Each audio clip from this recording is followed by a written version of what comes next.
What is one critical factor in the survivability of all cancers? Do you know what If you can make the benefits of exercise fit inside a pill, it'd be the single best pill invented yesterday, today, tomorrow, and forever. That's how much of a difference this makes. When cancer therapy works, it works, and that's great. However, let's not kid ourselves, there are a lot of side effects. And with those side effects, exercise can actually be very key in reducing how bad those side effects get. One of the best studies that we have in reducing chemotherapy-induced fatigue is walking. Just simply walking a couple of miles a day can dramatically reduce the amount of fatigue you might feel after a chemotherapy session. Of course, you're really tired after chemo, and that could very well be a hindrance to it. But at the end of the day, if you have any energy to do any sort of exercise, it could be huge. The next thing is a lot of cancer therapy might actually reduce your bone density. And this is now particularly important in women, for example, who get breast cancer that are maybe in their 60s or 70s.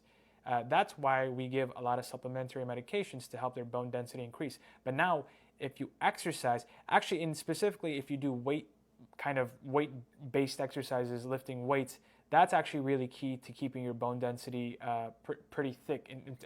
Thick, wow, that's kind of weird to say. But, like strong. Then your immune system also becomes pretty strong. You start to feel stronger in general when you have to fight off an infection. Up here is called chemo brain. It's one of those things where after you get chemo, you just have this fog. It's as if like you haven't slept all day. You're tired. You're just not as sharp as you're used to being. But guess what? Exercise can help in preventing that as well. And my personal favorite right here, reduces recurrence. Once you go through that cancer diagnosis, you go through treatment, you don't ever want to relapse. People are strong, they get through it, they adopt a new type of mentality, and when they get through it, they're very happy with who they become after all that. But if you can reduce recurrence by just never having to deal with this again, that's why exercise is just through the roof monumentally important here if you just keep pushing yourself. For my nerds out there, if we're going to look at this biologically, insulin sensitivity is regulated differently by cancer and exercise helps to counterbalance whatever negative effect the cancer has on the insulin. Likewise, with hyperlipidemia, that's kind of like the fat in your body, your blood, whatnot, your cholesterol.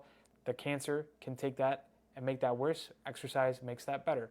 Mitochondrial function, powerhouse of the cell, everyone knows about this. That can be ruined by cancer, but again, exercise can help here. Your inflammation, your muscle mass, all that will usually get worse with cancer, but if you exercise, huge difference maker.